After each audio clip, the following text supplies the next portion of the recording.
没穿安全裤的校花突然感到一阵凉意，发现旁边的同学正在偷看自己。同学痴迷的深咽一口口水，同时也注意到校花比出的友好手势，但他依旧无法自拔。校花无奈只好拉低裙摆。学习委员为了吸引校花的注意，突然袭击朝着课桌重重拍下，并释放出一个低沉但巨臭的臭屁。同学们瞬间破防，争先恐后的把头伸出窗外。就在他们大口呼吸新鲜空气的同时，无数辆军用卡车突然开进学校，在所有人震惊的注视下，一个个全副武装的军人整齐排列，伴随着中尉的一声令下，他们即将正式接管学校。原来就在不久前，天空中突然出现无数颗不明球体，这些紫球充斥整个天际，所有人都在猜想地球是不是要灭亡了。一时间各种流言满天飞，与其坐以待毙，不如先发制人。韩国率先对紫球发起攻击，但万万没想到的是，受到攻击的紫球竟然开始急速分裂，没多久便布满了全世界。各国为了安抚民众的情绪，声称在对球体细致且权威的研究后，并未从中发现任何威胁人类的物质。就当人们逐渐习惯紫球的存在时，一颗紫球突然坠落在军营，他们立刻在其周围拉上警戒线，等待上级领导的进一步指示。谁料脾气暴躁的上尉不顾劝阻，拿起机关枪就是一顿突突。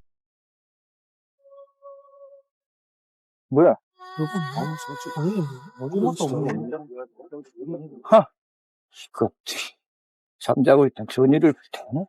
发现用机关枪打不动这玩意，他又下令拿来最新款的火箭筒。伴随着一声巨响，紫球区域被瞬间点燃。可等爆炸的迷雾渐渐散去，那颗紫球却依旧好端端的。就当众人疑惑地打量着前方时，球体突然不断闪烁着诡异的紫光，并伴随着恐怖至极的嘶吼声。我必须说总统立即宣布全国进入战争状态，并号召高三学生参军入伍。由于事态紧急，当天下午就给每个人下发了枪支。尽管教官不断强调这不是演习，但未经世事的00后却不这么想，始终认为只是一场愉悦身心的夏令营。直到某天深夜，学渣在和学霸打架时，学校内再次坠落一颗紫球，巨大的冲击力瞬间将他们弹飞，但他们却丝毫不畏惧，甚至还主动上前观察细节。谁知那颗紫球突然张开血盆大口，背对着的学霸丝毫没意识到危险的来临。等他回头的瞬间，一只触手直接锁住他的脚踝，将他的身体倒挂在半空，任凭怎么去踢都挣脱不出来。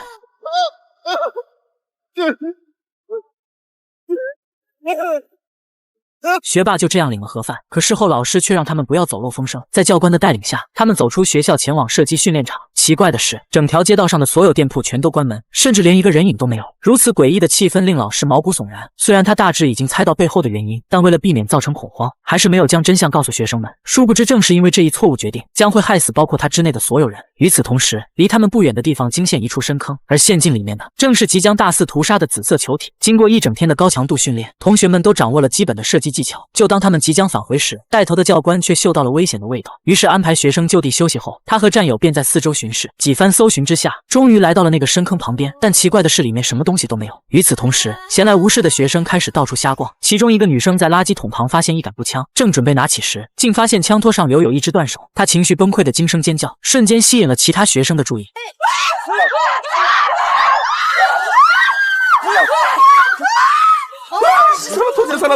老师顺着断手的方向看去，地面上满是沾满血迹的鞋子，他湿了浑似的朝前面走去。同学拦住他说可能有危险，他却固执的偏要继续往前走，直到看见令他毛骨悚然的场景，才慢慢停下了步伐。首先映入眼帘的就是一具已经缺胳膊断腿的女尸。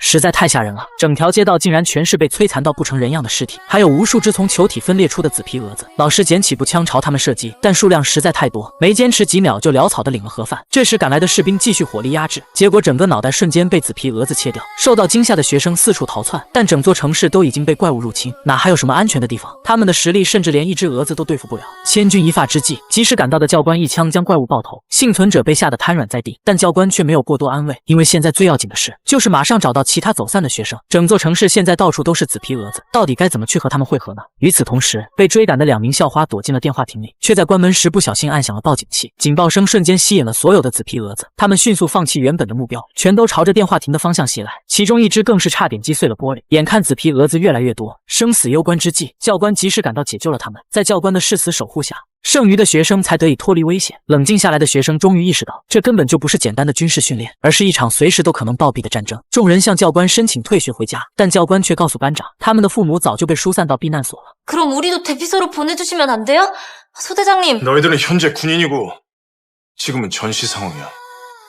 퇴소한 건 불가능해. 教官把申请书窝成一团，他们唯一的希望也彻底破灭。回到教室，学生们根本不相信家长已经搬走，于是便提议离家近的人回去看一看。但现在学校全面实施封闭，想光明正大的走正门肯定不可能，那就只有选择翻墙了。几个学生信心满满的在夜间出发，结果还没2分钟就被抓到。为了震慑住这群叛逆的学生，教官放出狠话，说他们现在的身份是士兵，私自出校就等于逃兵，以后再发现逃兵就当场枪决。学生们表面上服软，背地里又动起了歪点子。他们故意向其他班传递负面能量，怂恿他们一起造反。眼看设置的卡点就要被冲破，天空中突然再次坠落一颗球体。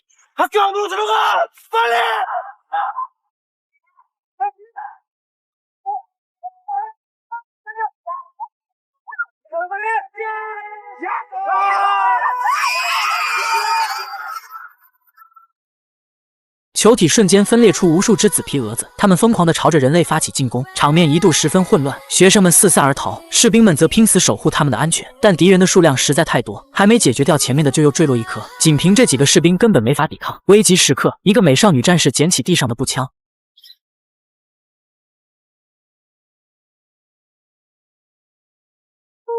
数百名学生死伤惨重，最后就仅剩下寥寥数十人。他们发了疯似的涌入教学楼，此时一颗球体又不偏不倚砸了过来，教学楼损坏严重，随时都有可能涌入大批怪物。为了活命，他们必须前往学校另一侧的生活楼。剩下的大部分侥幸逃到了安全区，还有小部分依旧被困在毒圈。他们虽然碰巧找到了一间废弃房屋藏身，但其中一个女生却在偷吃泡面时引来了一只外星生物。所有人迅速撤回屋中，并用重物死死抵住大门，但他们还是低估了外星生物的智慧，没想到它竟飞上房顶，顺着烟囱管道爬了进来。反应过来的学生慌忙躲进不同的房间，其他房间的窗户都完好无损，只有智烈这间少了一扇窗户，便暂时用衣柜先堵住。可这怪物就像是愣头青似的，就算进不来也要在外面守着，不弄死他们誓不罢休。时间1分1秒过去，受伤的班花开始高烧不退，再得不到医治的话，恐怕就撑不下去了。智烈不想坐以待毙，决定悄悄溜出去，开着车库里那辆货车带大家逃命。他缓缓移开衣柜，轻手轻脚地绕到院子中央，确定那只怪物还在房间后，他便一路小跑冲到马路对面的车库。不料跑步时发出的声响吸引了怪物，正当他到处找寻钳子时，怪物已经不知不觉来到了身后。他死死盯着智烈的一举一动，随时准备一击毙命。生死存亡之际，智烈无意间从后视镜里发现了怪物，他立马转身准备逃跑，可怪物的速度惊人，差点一头将他撞死。趁怪物缓冲的间隙，智烈不断抛掷杂物来干扰他的进攻，并趁机向房屋的方向逃跑。屋内的同学听到了智烈的呼救，立刻挪开重物，打开大门，终于在最后时刻解救了智烈。虽然过程是惊险的，但还好拿到了能破窗的钳子。这次遭遇让众人意识到，这种怪物是依靠声音来辨识方位的，只要把电视机开到最大声，他们就能神不知鬼不觉地溜出去。怪物果然被电视机发出的动静吸引，众人顺利逃了出去，随后救出另一个房间的几人，一切都按照预想的那样进行。万万没想到这时意外发生，播放影片的 DVD 突然发生故障，怪物瞬间察觉到异常，立刻顺着烟囱管道向外爬。泰万拼命用扫帚抵住他，为刚逃出来的同学争取时间。然而屋漏偏逢连夜雨，货车钥匙却怎么也找不到。此时怪物也从管道中挣脱，不断发起猛烈的进攻。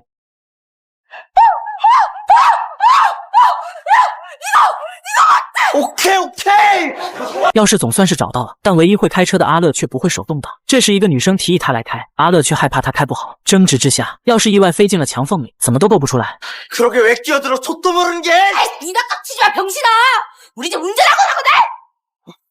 眼看怪物就要从房顶进来了，有人就提议抛下受伤的班花，因为直接朝外跑可能还有一丝生机。众人沉默了。既然谁都不愿抛弃自己的同学，那就只剩唯一一个办法了，就是派一个人出去引诱怪物，其他人则趁机背着班花逃跑。为了公平起见，张珠手握一把木棍，谁抽到最短的那根就派谁去。所有人都心事重重，生怕抽到的那个人是自己。抽签结束，明明抽中的人是阿乐，张珠却偷偷把自己的木棍折断。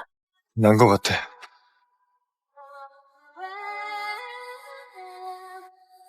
간다. 望着手里只剩半截的木棍，阿乐陷入深深的沉思。张珠则义无反顾地朝大门外走去，不断敲击铁桶吸引怪物的注意。怪物果然现身了，飞速朝着他的方向袭来。张珠拼命闪躲，直到看见大家全都安全逃离了这里，悬着的心才终于放下。现在他必须尽快找到一处藏身地，才有可能活过今晚。但此时不幸的事情发生，他不小心踩到了一块木板，发出的声响立马吸引来怪物，差点被他一个突袭撞死。张珠迅速起身逃跑，奈何怪物的速度实在太快，根本没法甩掉他。张珠绝望地闭上双眼，直面死亡。千钧一发之际，同学阿乐突然手持液弹攻击怪物，怕冷的怪物瞬间丧失了战斗力，无力地瘫软在地。正当两人庆幸劫后余生时，怪物不知为何再次复活，以迅雷不及掩耳之势向他们袭来。还好赶来的教官及时扑倒他们。